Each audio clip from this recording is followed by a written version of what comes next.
The alarm tore through my sleep before my eyes even opened. Red light, cold air, the taste of metal in my mouth from the cryotube. I am Daniel Marsh, and the first thing I heard when I woke up was Grace Ellison's voice shouting through the ship's speakers that we had been found. For 31 years, that sentence was the one thing every soul on this fleet feared most. I pulled myself out of the tube, my legs shaking, my mind still catching up to my body. Around me, other officers were doing the same, stumbling into their boots, grabbing jackets off hooks, moving with the kind of speed that only comes from years of drilling, for a moment you hope never arrives. "Report," I said, my voice cracking, as I stepped onto the bridge of the Ashen Vow. Grace didn't turn from her station. Her fingers moved fast over the controls, eyes locked on a screen full of shifting lights. Unknown vessel, sublight speed, closing from the outer dark. It's not Coalition standard. It's not scanning us either. I think it's blind, sir. I think it hasn't seen us yet. Relief lasted exactly 2 seconds. Then why is the alarm still going? I asked. Because it's heading straight for us, she said. Blind or not, it's going to run right into our position in 11 minutes. Admiral Victor Lang walked onto the bridge like a man who had done this 1,000 times, because he had. His hair had gone white sometime in the last decade, but his eyes were still sharp, still calculating. Cloak status, he said. Full cloak, sir. We're a shadow, floating in a bigger shadow, Grace answered. But if that ship gets close enough, even a shadow throws a reflection. I understood what she meant. Our fleet had survived 3 decades hiding in the space between empires, in the gaps no one bothered to map, because we trusted the black coating of our hulls and the silence of our engines. But nothing is perfectly invisible. Get close enough, and even ghosts leave footprints. Options, Lang said. Owen Bishop's voice came in over the comm from the engine deck, tired and rough, the voice of a man who had spent half his life keeping old machines breathing. We can drop another 50 kilometers deeper into the debris field. Slower approach for them, more rock and metal between us. It won't hide us forever, but it buys time. Do it, Lang said. The ship groaned as it shifted course, sliding into the shadow of a broken moon that had been drifting through this system since before any of us were born. I watched the unknown vessel on the screen, a small dot moving without any clear direction, the way something moves when it isn't looking for anything in particular. It's not military, Grace said after a moment, her tone changing. Sir, I don't think it's Coalition at all. The engine signature is wrong. It's older. Slower. Survey ship, Owen offered. Maybe mining. Maybe lost. Lang leaned over Grace's shoulder, studying the readout himself. For a long moment, nobody spoke. The only sound was the quiet hum of a ship built to make no sound at all. Let it pass, Lang finally said. We do not engage. We do not reveal ourselves, not for a lost mining scout, not for anything, unless our survival depends on it. I understood the order. I had heard some version of it every week of my life aboard this fleet. It was the first rule, the only rule, that mattered more than any other. Stay hidden, stay alive, stay a rumor. Because 31 years ago, the galaxy decided humanity did not deserve to exist. I was a child when Earth burned. I remember pieces of it, the way you remember a nightmare rather than a memory. The sky turning orange from the ground up, my mother's hand gripping mine so tight it hurt. The sound the transport ship made when it launched, like the whole world screaming behind us. The coalition of species called it a defensive action. They said humanity had grown too fast, expanded too far, built too much, and threatened a balance that had lasted 1,000 years across 100 worlds. They said we were dangerous simply by existing, and so, in a single week, they turned their combined fleets toward our home system, and did not stop until there was nothing left to bomb. What they did not know was that a handful of ships had already slipped away.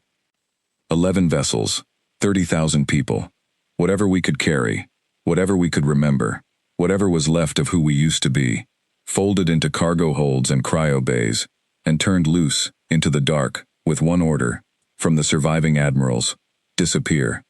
We disappeared so well that the galaxy stopped believing we had ever existed at all. Coalition history archives, the ones Kalen Thor had once shown me during a long night shift, listed humanity as extinct, a footnote, a brief, violent species that burned itself out before it could burn anyone else. I grew up being told, over and over, that the safest thing I could ever be was a myth. The unknown ship drifted past us an hour later, exactly as Grace predicted, oblivious to the 11 black warships holding their breath in the dark beside it. When it was finally gone, swallowed back into the emptiness it came from, the bridge exhaled as one. "Stand down from alert," Lang said, and something in his shoulders loosened, just slightly. I stayed on the bridge after the others left, staring at the star map glowing faintly in front of me. Thousands of systems, thousands of worlds, and somewhere among all of them was the answer to a question none of us said out loud anymore. Was there any point to surviving like this forever? Grace stopped beside me before heading to her bunk. She was younger than me by almost 10 years, born aboard this very ship, in a room 3 decks below where we stood. She had never seen a sunrise that wasn't simulated. She had never felt real wind. "Do you ever think about what we're actually doing out here?" she asked quietly. "Hiding, surviving, for what?" "For the chance that one day we won't have to," I said, though even as I said it, the words felt thinner than they used to. She looked at the star map for a long moment. "My mother used to say the fleet was built to remember Earth, but sometimes I think we're just built to forget it, slower than everyone else did." I didn't have an answer for that. Nobody did anymore. 3 days later, everything changed. It started as a flicker on Grace's console during a routine listening sweep, the kind of automated scan we ran constantly, searching frequencies for coalition military chatter, trade routes, anything that might warn us of danger before it found us. Most days it picked up nothing but static and distant noise. This time, it picked up a voice. Weak, broken, repeating. Grace called me to the bridge before she even finished decoding it, her face pale under the low light. "Sir, you need to hear this." She played it through the main speakers, and the sound that filled the bridge stopped every conversation happening around it.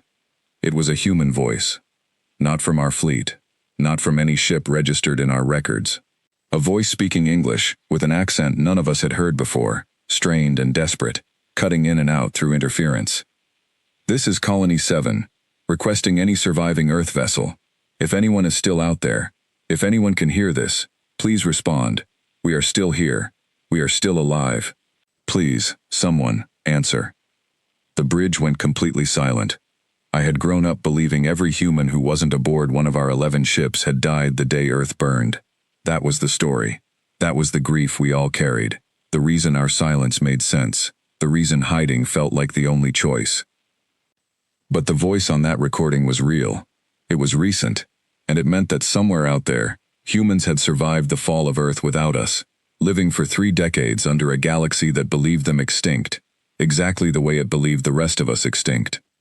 Admiral Lang arrived on the bridge within minutes, and I watched him listen to the message twice without saying a single word. When it ended the second time, he stood very still, staring at the star map the way I had stared at it 3 nights earlier, except now the emptiness of it looked different. Now it looked like it was hiding something worth finding. "Trace the origin," he said finally. "Already working on it, sir," Grace answered. "The signal's old, degraded, bounced through at least 2 relay points before it reached us. But I can get a general direction. Maybe a system." "Do it," Lang said. And Grace, quietly. She nodded, already moving, fingers flying across the console, with the kind of focus I had rarely seen from her before. I stepped closer to Lang, keeping my voice low enough that only he could hear it. "Sir, if there are still humans out there, under coalition control, this changes everything. This isn't a mining scout drifting past in the dark. This is a decision we can't undo once we make it."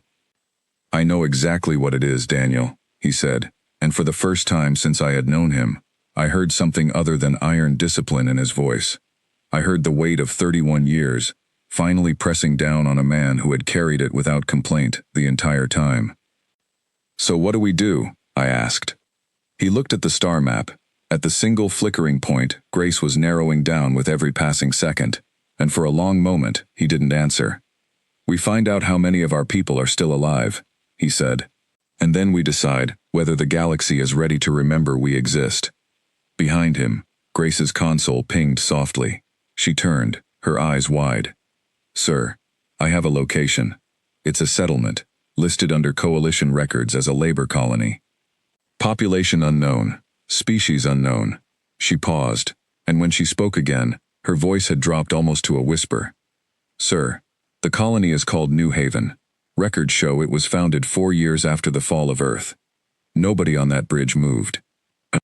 4 years after the fall of Earth meant someone had escaped. Someone had survived long enough to build a life somewhere the Coalition never thought to look closely, and had been living under their control ever since, hidden not by choice, but by chains. I thought about the 11 ships that fled the day Earth burned. I thought about how we always believed we were the only ones who got out. I thought about 30 years of silence, built on a story that was never entirely true. Owen's voice crackled over the comm from the engine deck, quiet and rough. Sir, if there's even a chance our people are down there, alive, working under Coalition hands this whole time, I don't see how we sit still and do nothing. I lost enough family the first time. I'm not losing what's left twice. Lang closed his eyes for a moment, and I understood, watching him, that the decision had already been made somewhere deep inside him the second that voice played over the speakers. The only thing left was saying it out loud. Set a course, he said. Quiet approach, full stealth, minimum crew on the bridge until we know exactly what we're dealing with. He turned to me, and his expression was calmer than I expected, calmer than the moment deserved. Daniel, I want you leading the forward team when we get there. Yes, sir, I said, and my heart was pounding in a way it hadn't in years. Grace was still staring at the star map, at the small point of light marking New Haven, her jaw tight with something between fear and hope. Sir, she said quietly, if we do this, if we go there, and someone sees us, the whole galaxy is going to know we're still alive. Lang looked at the map for a long time before he answered. Then it's time the galaxy remembered. The ashen vow turned in the darkness, its black hull sliding silently through the empty space between stars, carrying 11 ships worth of survival and secrecy, toward a colony that shouldn't have existed, toward people who shouldn't have been alive, toward a future none of us had allowed ourselves to imagine in over 30 years. I stood on the bridge a while longer after the course was set, watching the stars shift slowly across the viewport, and for the first time since I could remember, I felt something other than fear about what waited for us in the dark. I felt something that almost resembled hope. The debate began less than an hour after the course was set, and it did not stay quiet for long. Admiral Lang called every senior officer from all 11 ships into a single meeting, projected as holograms around the long table on the ashen vow, faces flickering with static from ships that had traveled with us since the day Earth fell. Some of those faces belonged to people who remembered the old world clearly. Others belonged to officers who had been children during the fall, or born after it, people who only knew Earth as a story passed down at mealtimes. Captain Ruth Adler of the Iron Solace was the first to speak against the plan, and she did not waste time being gentle about it. We have survived 31 years by being nothing, she said, her voice sharp through the static. No flag, no name, no presence anywhere the Coalition might notice. You want to throw that away for a signal that could be a trap, a trick, or worse, a mistake. It's not a trick, Grace said, standing near the edge of the table where junior officers were allowed to observe, but rarely allowed to speak. Lang glanced at her, and rather than silence her, he gave a small nod for her to continue. The voice pattern matches known human speech markers from pre-fall linguistic records. The relay points are old Coalition civilian frequencies, not military traps. Whoever sent that message wasn't trying to catch us. They were trying to be heard by anyone who still remembered how to listen. Assuming that's true, Adler said, what happens after we find them? We reveal an entire fleet's location to save one colony, and within days, every Coalition patrol in this sector knows humanity is still alive. You don't think that changes everything for the worse? It already changes everything, Owen said quietly. His hologram stood slightly apart from the others, arms crossed, his engineering uniform still stained from work he hadn't finished before the meeting started. The moment I heard that recording, it stopped being a question of whether we get involved. My sister didn't make it off Earth. If there's any chance people like her survived somewhere else, and we knew and did nothing, I don't think I could live with that kind of quiet anymore. The table fell into an uneasy silence. I looked around at the faces gathered there, old and young, cautious and desperate, and I understood that this wasn't really a debate about tactics or risk. It was a debate about identity, about what kind of people we had become during 3 decades of hiding, and what kind of people we wanted to be remembered as, if we were ever remembered at all. Lang let the silence sit for a moment before speaking again. "I was on the bridge the day we left Earth," he said, and the room went completely still, because very few people ever heard him speak of that day directly. "I gave the order to retreat while the surface was still burning. I have spent 31 years telling myself it was the right call, that surviving mattered more than fighting a battle we could not win. I still believe that, but surviving was never supposed to mean forgetting who we were fighting to save." He looked around the table, meeting every hologram's eyes in turn. "If there are humans alive on that colony, living under coalition control while we hid in the dark, pretending we were the only ones left, then our silence was never protection. It was abandonment. I am not willing to carry that any further than I already have." Adler didn't argue further. Whatever doubts she still held, she kept them behind a tight, controlled expression, and after a moment, she gave a short nod. "Then we do this carefully," she said. "Reconnaissance first. No engagement until we understand exactly what we're walking into." "Agreed," Lang said. "Daniel leads the advance team. Full stealth approach. We confirm the population, confirm the situation, and we do not reveal this fleet's existence until we are certain doing so gains us more than it costs us." The meeting ended shortly after, holograms flickering out one by one until only the people physically present on the Ashen Vow remained. I stayed behind with Lang, Grace, and Owen, along with one more person who had said nothing throughout the entire debate, standing quietly near the far wall. Kalen Thor had been part of our fleet for nearly 6 years, ever since we pulled his damaged shuttle out of a debris field and discovered, to everyone's shock, that its pilot was not human, not coalition military, but a defector from a species called the Verith, one of the smaller member races within the coalition itself. He had spent those 6 years earning trust slowly, offering knowledge of coalition patrol patterns, technology, and politics that had kept us alive more than once. "You have been quiet," Lang said to him. Kalen's skin shifted color slightly, a pale gray-blue that deepened when he was thinking carefully, a habit I had learned to read over the years. "Because what I have to say will not be popular, and I did not think it belonged in a room full of people already afraid." "Say it anyway," Lang said. "The Coalition does not fear humanity as a memory," Kalen said. "They fear humanity as a possibility. Your species is taught in every school, across every member world as a cautionary example, a warning about what happens when a species grows too fast, adapts too easily, and refuses to accept limits placed upon it. Children are told stories about humans the way your own species once told stories about monsters in the dark. Not because you were monsters, but because you were unpredictable, and unpredictability is the one thing the Coalition cannot control." "So what happens if they learn we're still alive?" I asked. Kalen's color deepened further. "Some will panic. Some will see opportunity, and some, the ones with real power, will do everything necessary to make certain the mistake of your survival is corrected permanently, before the rest of the galaxy has time to ask why humanity was destroyed in the first place, instead of simply contained." The words settled over the room like a weight none of us wanted to carry. "Then we make sure they don't get the chance," Owen said. Kalen looked at him for a long moment. "That is the plan I would recommend as well. Move quietly. Confirm what you find. And when the time comes to be seen, choose the moment yourselves. Do not let it be chosen for you." We reached the outer edge of the New Haven system 2 days later, moving through a field of asteroid debris that made natural sensor detection difficult even without our stealth systems working at full strength. I stood in the shuttle bay with my advance team, 6 of us total, checking equipment in the low red light that always accompanied stealth operations. Grace was with me, insisting on joining the reconnaissance team herself despite Lang's initial hesitation, arguing that her sensor skills would be more useful in the field than behind a console.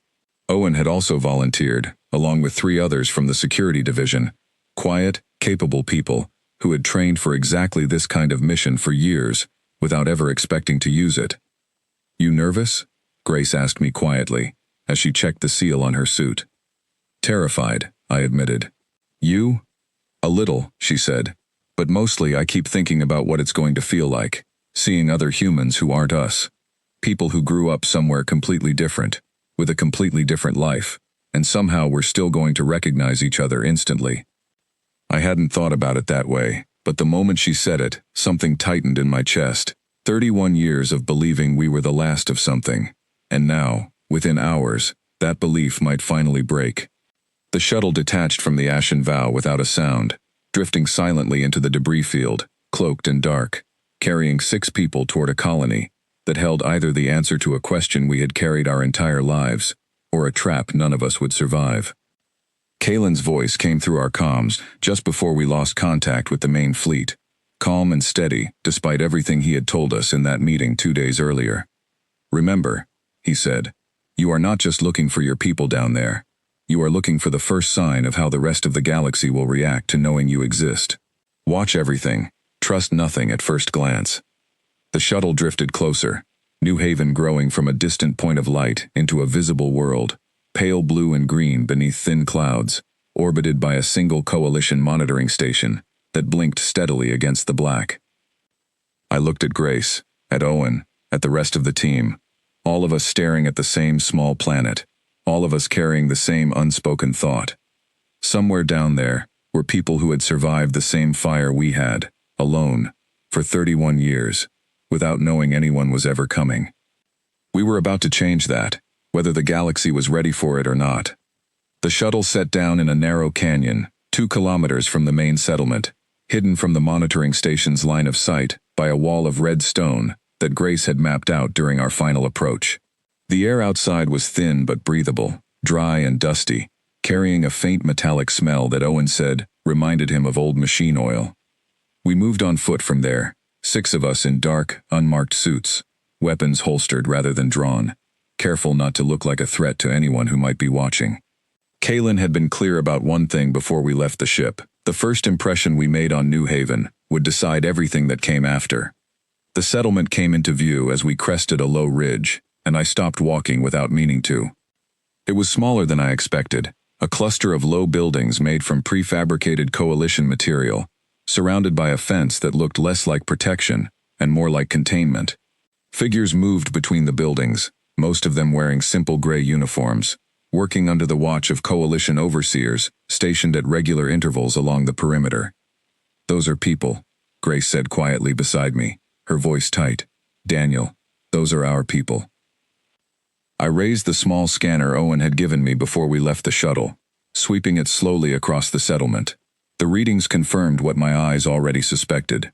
Human biological signatures, dozens of them, maybe more, moving through a colony that had been built and maintained entirely under coalition supervision for over 3 decades.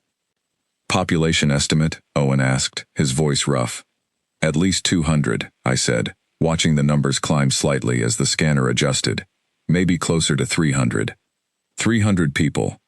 300 lives that had continued after Earth fell, hidden not by choice, but by force, working under a system that had likely told them, the same way it told the rest of the galaxy, that they were the last of a dying species being kept alive, out of some twisted sense of study or control. "We need to get closer," Grace said.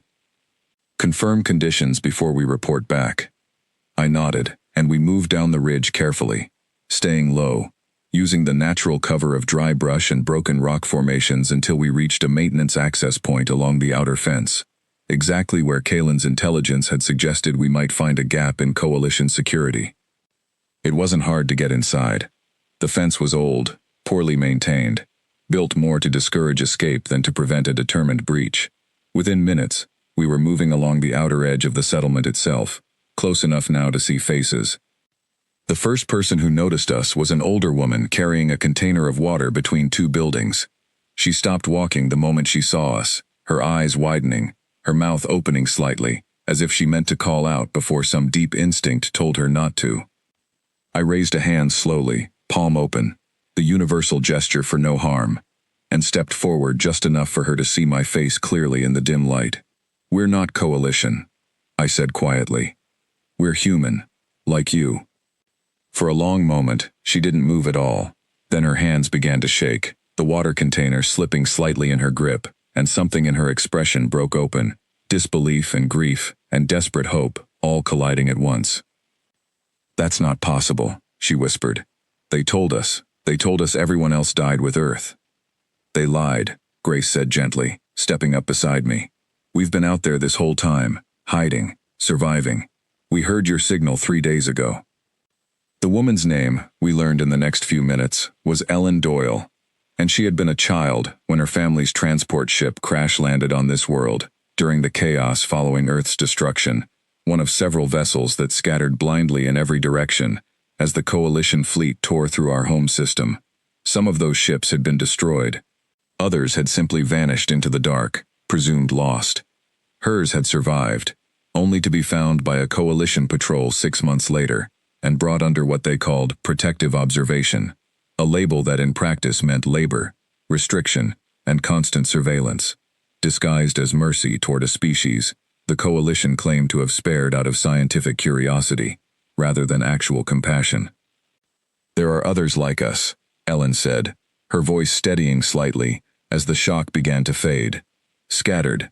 A colony 2 systems over, another one further out, that we lost contact with years ago. We always hoped someone else survived. We just never thought anyone would come looking." "We're looking now," I said. Word spread through the settlement faster than I expected, moving quietly from person to person. Careful whispers exchanged between workers, who had learned long ago how to communicate, without drawing the attention of their overseers. Within an hour, a small group had gathered in a maintenance building near the edge of the settlement, people of every age, every kind of face, all of them staring at the 6 of us like we were something between a miracle and a memory come back to life. An older man named Peter Wren, who introduced himself as something like an unofficial leader among the colonists, asked the question I had known was coming from the moment we arrived. "If you found us," he said, "does that mean you can get us out?"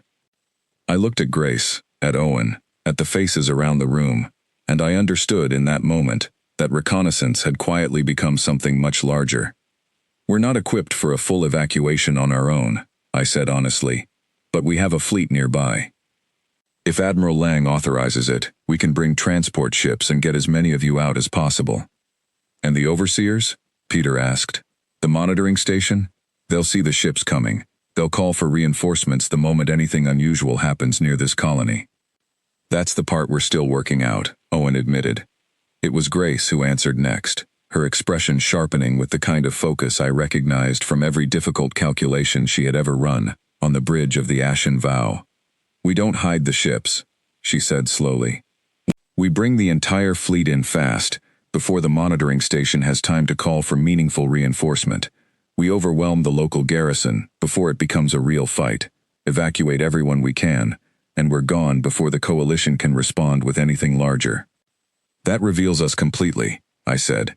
"The moment 11 ships decloak over an inhabited world, the entire galaxy knows humanity survived within hours." "I know," Grace said quietly. "But look around you, Daniel. They already know we survived. They've known for 30 years. The only thing that changes is whether the rest of the galaxy finds out too." I contacted the Ashen Vow that night from a concealed relay point outside the settlement, relaying everything we had found to Admiral Lang directly. I described the colony, the conditions, the 300 people living under quiet Coalition control, and Grace's plan for a fast, decisive extraction. Lang was silent for a long moment after I finished. "You understand what you're asking me to authorize," he finally said. "Yes, sir." "This isn't a rescue anymore, Daniel. The moment we drop out of stealth over that colony, it's a declaration. It tells every species in this galaxy that humanity is not extinct, that we survived, and that we are willing to fight to protect what's left of our people. There's no taking that back afterward." I thought about Ellen Doyle's face when she first saw us, the disbelief breaking into something raw and desperate. I thought about 300 people who had spent 31 years believing they were the very last humans alive in the universe, working under a system built to keep them small, quiet, and forgotten. "I understand, sir," I said. "I still think it's the right call." There was another long pause before Lang spoke again, and when he did, his voice carried a steadiness I hadn't heard from him since the meeting 2 days earlier. "Then prepare the colony for extraction," he said. "We move at first light, full fleet, full stealth, until the final approach. Then everything we have, all at once. If the galaxy is going to learn we're alive, they're going to learn it because we chose the moment, not because they caught us hiding." The night passed slowly, tension building with every hour, colonists quietly preparing what little they could carry, careful not to draw the attention of the overseers who patrolled the settlement's edges, without any idea of what was about to happen above their heads. I stood near the maintenance building just before dawn, watching the sky lighten slowly over the ridge where we had first landed, Grace beside me, both of us silent, waiting. "Whatever happens after this," she said quietly, "we're not a myth anymore." "No," I agreed. "We're not." The first sign of the fleet's arrival wasn't sound or light. It was silence, a strange, sudden stillness that swept across the colony as every coalition sensor and monitoring device within range failed simultaneously, disabled the instant before 11 black warships dropped out of stealth directly above New Haven. I looked up in time to see the sky change, dark hulls appearing against the pale morning light, like shapes cut directly out of the atmosphere itself, silent, massive, and utterly unmistakable. Around me, colonists froze in place, staring upward with the same disbelief Ellen had shown the night before, except now it was shared by hundreds of people at once, a collective breath held across the entire settlement. The coalition overseers reacted almost immediately, shouting orders, reaching for weapons and communication devices, but it was already too late. Shuttles from the Ashen Vow and its sister ships were descending fast, security teams moving with practiced precision to secure the settlement's perimeter before the local garrison could organize any meaningful resistance. I watched Owen direct colonists toward the nearest evacuation point, his voice calm despite the chaos, guiding families and elderly workers with the same steady patience he used repairing engines late into the night shift. Grace stayed close to the communication relay, coordinating shuttle movements with practiced efficiency, her earlier fear replaced entirely by focus. The confrontation with the garrison lasted only minutes. Outnumbered and caught completely by surprise, the overseers were quickly contained, their weapons secured, their communication attempts jammed before any distress signal could reach beyond the immediate system. Nobody was seriously hurt, a small mercy that Lang had specifically ordered his teams to prioritize wherever possible. By the time the sun had fully risen over New Haven, the settlement that had existed quietly under coalition control for over 3 decades was gone, its buildings left standing empty, its people rising through the pale morning sky aboard shuttles bound for 11 black ships that the galaxy had long believed did not exist. I stood in the shuttle bay of the Ashen Vow as the last transport docked, watching Ellen Doyle step off the ramp, her hand pressed against her mouth, tears streaming freely down her face as she looked around at a ship full of humans she had never known were alive. Peter Wren followed close behind her, and when he saw Admiral Lang standing near the bay entrance, he stopped walking entirely, staring at the older man's uniform, at the quiet authority in his posture, and something in his expression cracked open with a kind of relief that had clearly been buried for a very long time. 31 years, he said quietly. "We thought we were the last ones." Lang stepped forward and placed a hand gently on the man's shoulder. "You weren't," he said. "You were never the last ones. You were just the ones we hadn't found yet."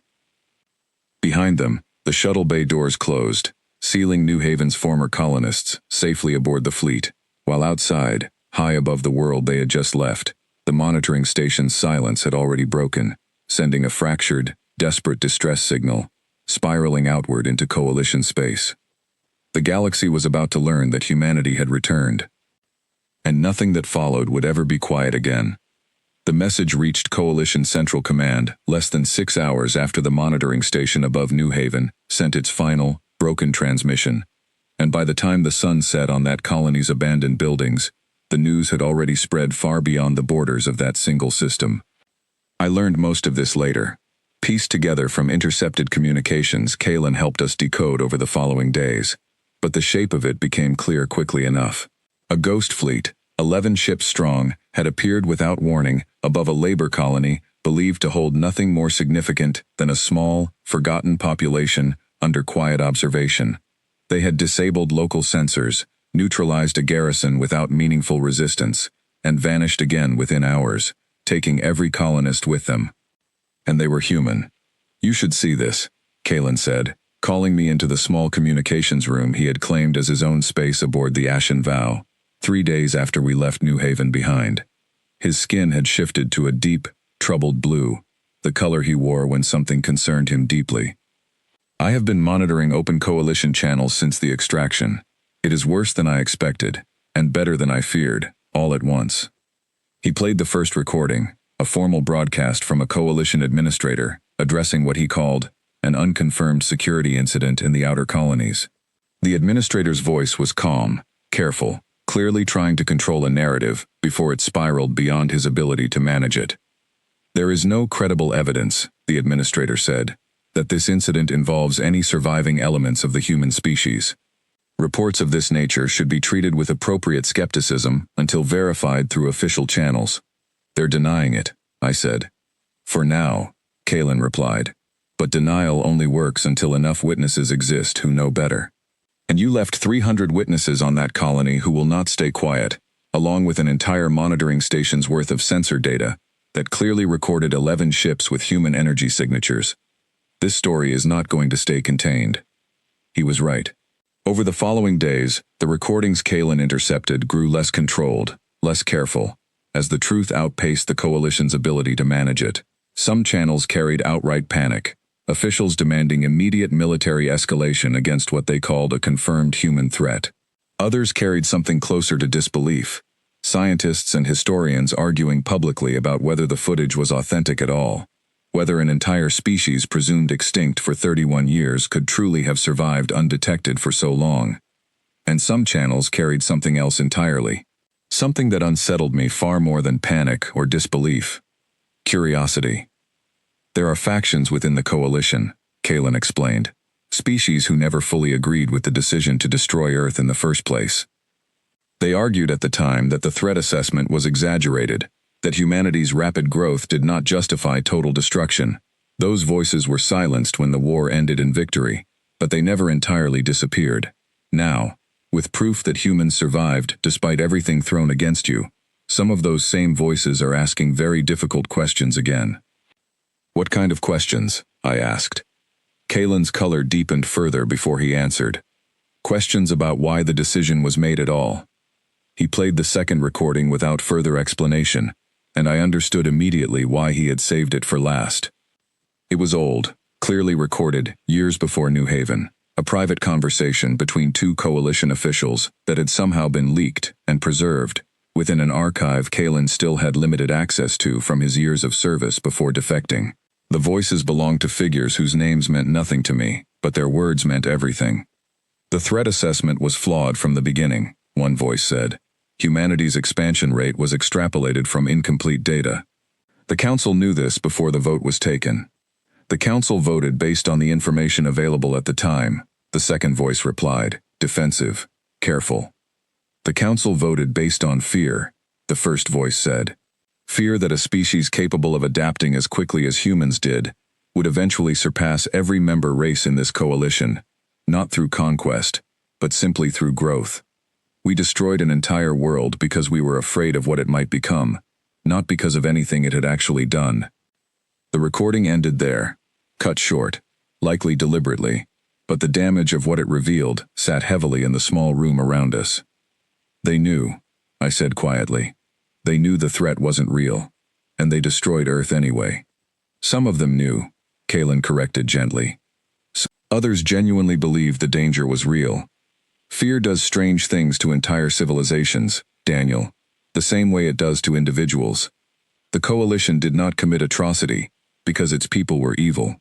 They committed it because they were afraid, and fear rarely stops to check whether it is justified before it acts. I thought about Ellen Doyle's face when she first saw us, about Peter Wren's quiet disbelief, about 300 people who had spent 3 decades believing their survival was some kind of scientific curiosity, rather than proof of a mistake the coalition never wanted acknowledged. This changes things, I said slowly. If people across the coalition start hearing that Earth's destruction was based on false information, that changes how they see us, maybe even how they see themselves. It already has, Kalen said. I have intercepted requests from at least 3 independent coalition worlds, asking Central Command for official clarification on the New Haven incident. Officials who have spent 31 years teaching their populations that humanity was a dangerous species, rightfully contained, are now being asked, publicly, whether that containment was ever justified in the first place. Admiral Lang called a full briefing that evening, gathering senior officers once again, though this time the mood in the room felt different from the tense debate before New Haven. There was less fear now, and something closer to careful, cautious purpose. "We are no longer hiding," Lang said, standing at the head of the table, his voice steady. "That decision was made the moment we appeared above New Haven, and there is no undoing it now. The question in front of us is not whether the galaxy knows we exist. It is what we do with that knowledge." "There will be coalition ships searching for us within days," Captain Adler said, "possibly hours. New Haven's location alone gives them a starting point for our operational range." "I'm aware," Lang said, "which is why we will not remain near New Haven. We move the fleet, and we continue what we started." "Meaning what exactly?" Adler asked. Lang looked around the table slowly before answering. "Meaning there are other colonies out there, other survivors scattered across systems we never had the resources or the knowledge to search for." Ellen Doyle mentioned a second colony, 2 systems from New Haven. "Kalen has intelligence suggesting a third, further out, though contact was lost with that one years ago. If our people are still alive in either location, I do not intend to leave them behind simply because finding them carries risk." "That risk grows every time we do this," Adler said, though her tone had softened considerably from the argument days earlier. "Every extraction makes us more visible, more predictable, easier for the coalition to anticipate." "I know," Lang said. "But we did not survive 31 years in hiding, simply to keep hiding forever. We survived, so that when the moment came to act, we would still exist to do it." I spoke up then, something Ellen had said to me during the extraction rising unexpectedly to the front of my mind. "There's something else worth considering, sir. If word is already spreading that Earth's destruction was based on flawed intelligence, that changes how some of these colonies might react to being found. We're not just rescuing people anymore. We might be walking into situations where local populations, even some coalition citizens, already have doubts about what was done to us in the first place." Kalen nodded slowly from his seat near the far end of the table. "Doubt is a powerful thing within a large civilization, Daniel. It spreads slowly, but once it takes hold, it becomes very difficult to remove. If enough coalition citizens begin questioning whether humanity deserved what happened to it, that doubt eventually forces the coalition itself to answer for it, whether Central Command wishes to or not." Lang absorbed this for a long moment, before nodding once, decisively. "Then that is exactly what we do. We continue searching. We continue extracting our people wherever we find them. And if the galaxy is finally ready to ask uncomfortable questions about what was done to us, we will not be the ones to stop that conversation from happening." The meeting ended shortly after, officers dispersing to prepare their ships for departure, the fleet already beginning the slow process of relocating away from New Haven's system before coalition search patterns could close in around our last known position. I found Ellen Doyle later that evening in one of the observation decks near the ship's lower levels, staring out at the stars with an expression I recognized easily, the particular kind of quiet wonder that came from seeing space without a viewport screen simulation, standing between you and the real thing. "They told us we were being studied," she said, without turning around, hearing my footsteps approach. "Kept alive, because we were valuable specimens of a species that had otherwise been eliminated. I believed that for years. It was easier than believing anyone actually wanted us gone." "You didn't do anything wrong," I said quietly, standing beside her. "None of us did. It's taken 31 years, but I think the galaxy is finally starting to understand that." She was quiet for a long moment, watching the stars drift slowly past the window. "What happens now?" she finally asked. I thought about Lang's words in the briefing, about Kalen's intercepted recordings, about the fear and doubt now spreading quietly through a coalition that had spent 31 years believing its greatest fear had been permanently erased. "Now," I said, "we find the rest of our people, and we make sure the galaxy never gets to pretend humanity was extinct again." Behind us, the Ashen Vow's engines hummed steadily as the fleet moved deeper into the dark, carrying 300 new souls and 11 ships full of purpose, toward whatever waited next, no longer hidden, no longer silent, and for the first time in over 3 decades, no longer alone in believing humanity still had a future worth fighting for. The second colony was harder to find than New Haven had ever been, and even harder to reach. Ellen Doyle's memory of it was fragmented, pieced together from stories she had heard as a child, second-hand accounts passed quietly between colonists who had learned long ago never to speak openly about anything that might draw coalition attention. She remembered a name, Colony Brights Hollow, and a rough sense of direction, 2 systems removed from New Haven, though 31 years of coalition relocation efforts made even that uncertain. Kaylin spent nearly a week combing through fragmented coalition records, cross-referencing old labor colony designations with population transfer logs that had never been fully declassified, even within the coalition's own bureaucracy. What he eventually found gave us a location, but it also gave us a warning.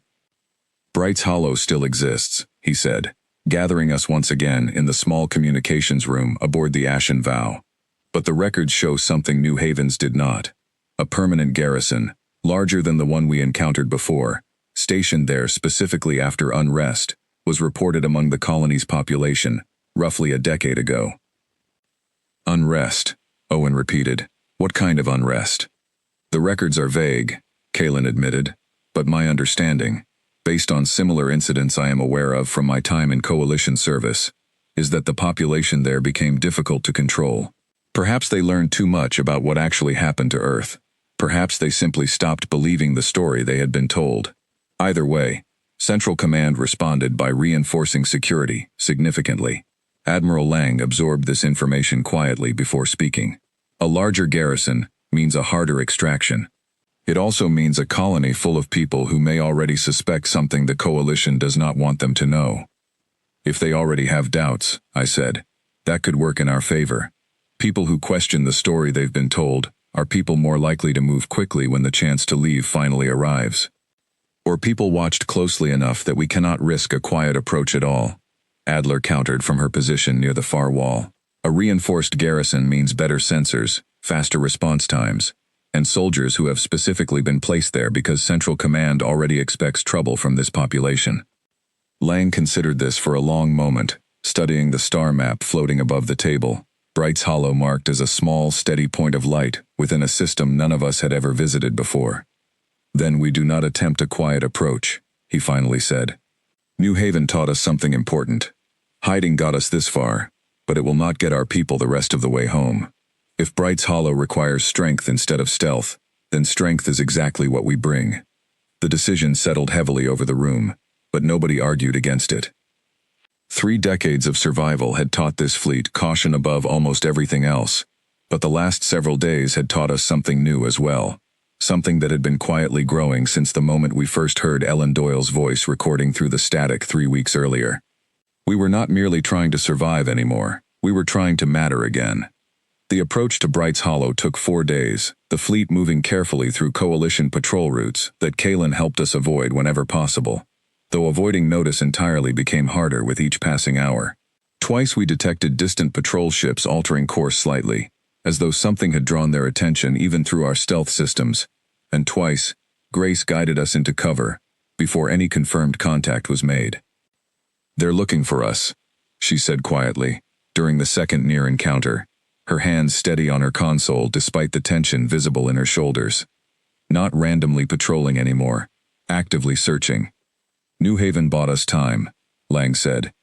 Not invisibility, we knew this was coming. We reached Bright's Hollow on the morning of the 5th day, and unlike New Haven, there was no careful reconnaissance team sent ahead first. Lang had made his decision clear during the final briefing the night before.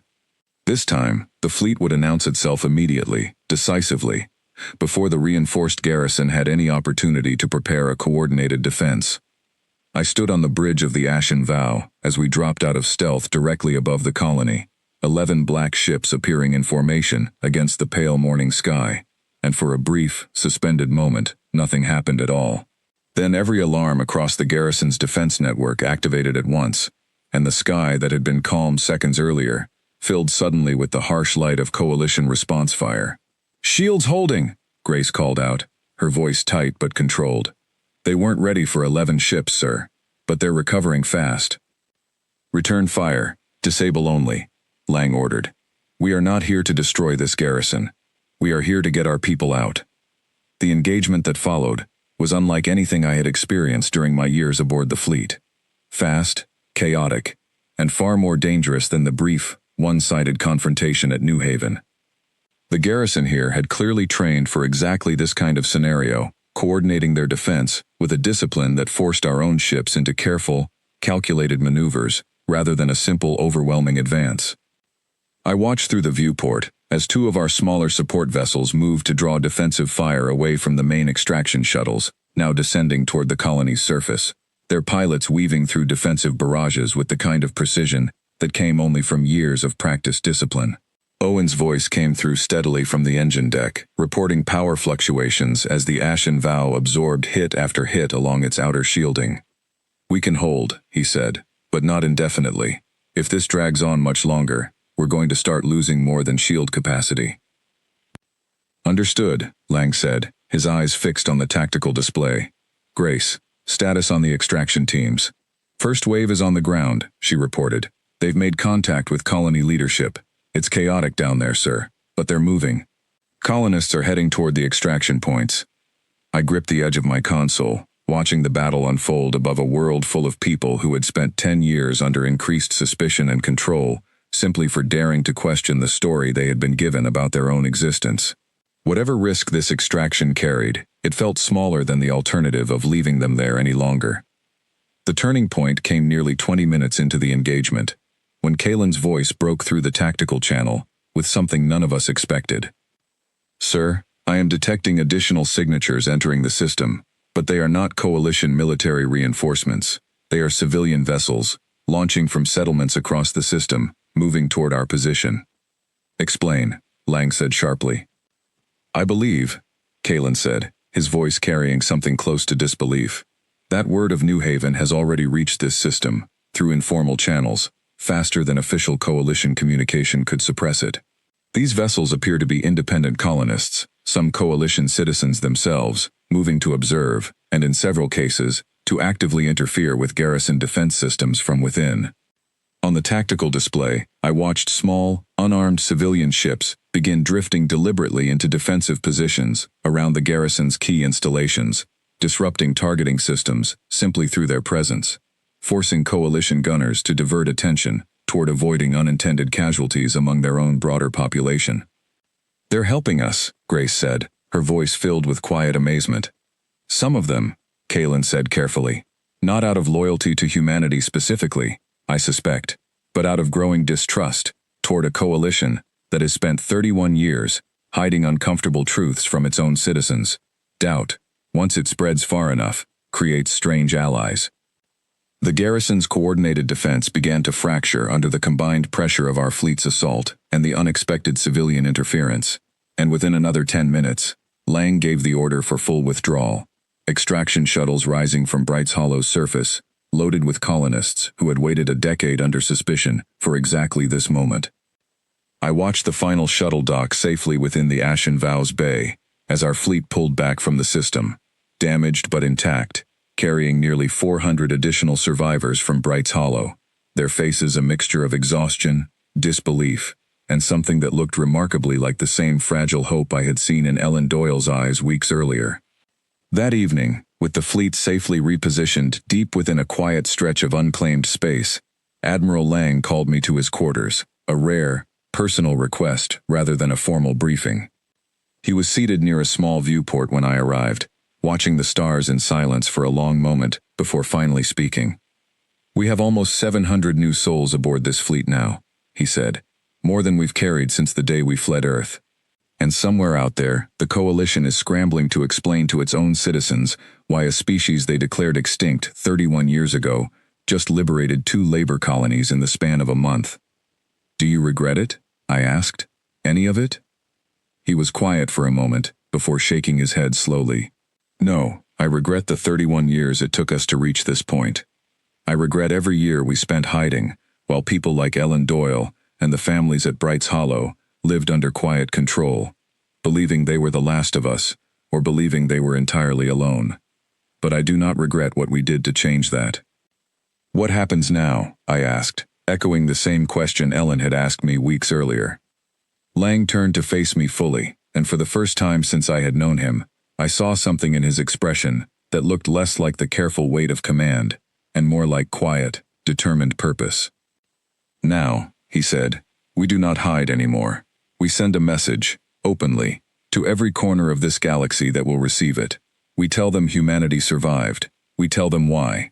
And we tell them that we intend to keep finding our people, wherever the coalition has scattered them, whether that makes us welcome or not. The broadcast went out 3 days later, carried across every open frequency Kalen could access, translated into as many coalition languages as our systems could manage. A single, simple message, recorded by Admiral Lang himself, standing on the bridge of the Ashen Vow, with the entire fleet visible in formation behind him through the viewport.